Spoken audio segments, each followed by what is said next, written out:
What is multimodality and how does it apply to first-year composition? What is multimodal composition?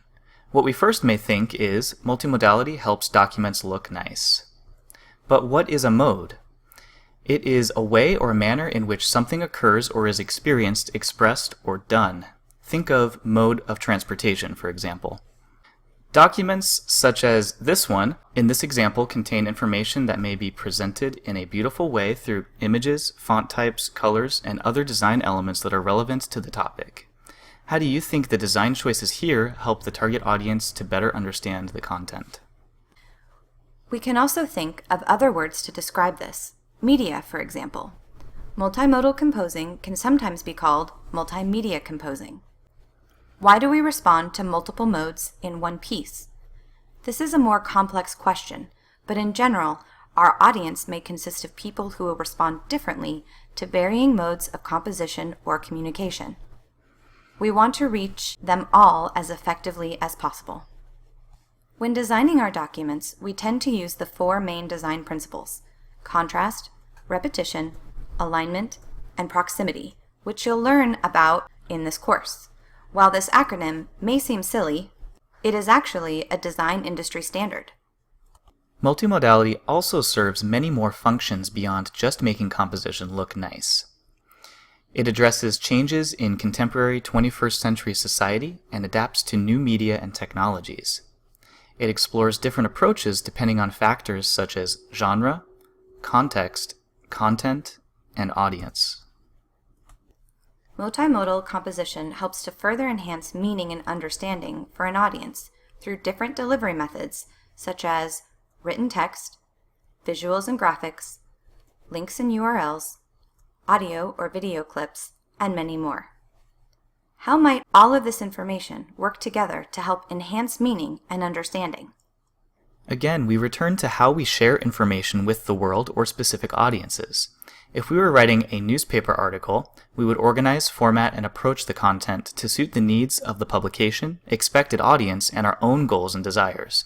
If we were to share important information at a meeting with classmates, coworkers, or another community, we might be mindful of how we present that information to them.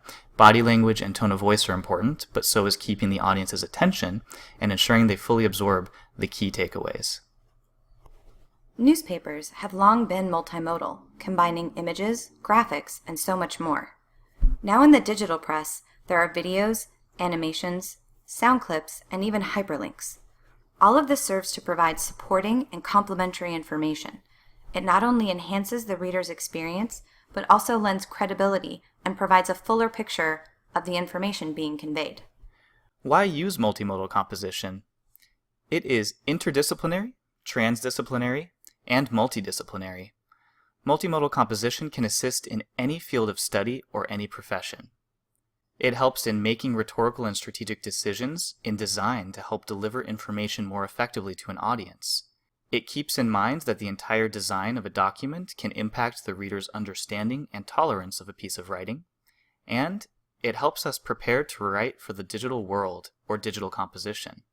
Practicing multimodal techniques and methods assists us in reaching modern audiences in the real world. While multimodal composition is useful well outside academia, we are driven by the Council of Writing Program Administrators and the outcomes they've identified as the most important results of a first-year composition course. As you will learn throughout this course, these outcomes require multimodal composition strategies and approaches. Rhetorical knowledge works with multimodality directly, as you will determine which elements to include or exclude based on the context of your writing situation and chosen audience. What information are you trying to deliver? For what purpose? Who are you trying to communicate that information to? What is the most effective way to deliver that information to them?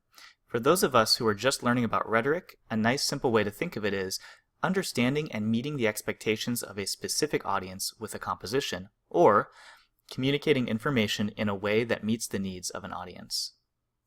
You will then utilize critical thinking, reading, and composing as you navigate all the information you've gathered for a project, identifying connections and patterns and putting it all together in the most logical way possible.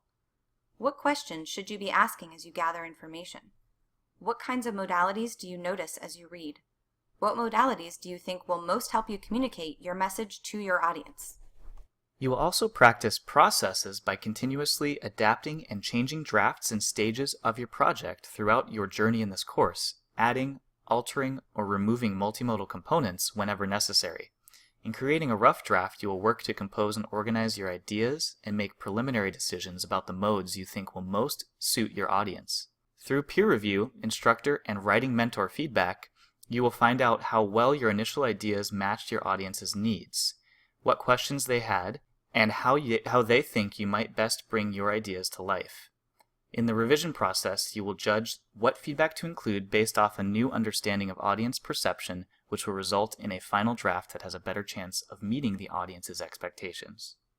Finally, you will also implement your knowledge of conventions. This is where you will decide how to properly format your documents, images, and any other multimodal elements you're including. Each venue and each genre will have its own unique expectations and guidelines, so you must do a bit of research before putting a document together and submitting it to your audience. We see these multimodal elements and WPA outcomes all around us in the real world. We've seen or created PowerPoint presentations which may offer a different, more engaging way to absorb information. Infographics, which deliver a lot of content, data, and purpose in a compact, efficient space. Videos, which serve to entertain, to inform, to change, and so much more. On blogs, we write for a more personal audience, choosing different words and tones accordingly.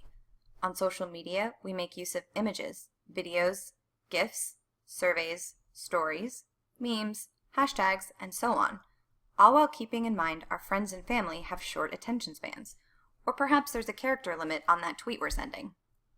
Advocacy ads and public service announcements are intent on making positive differences on their communities by using persuasive rhetorical strategies and visuals.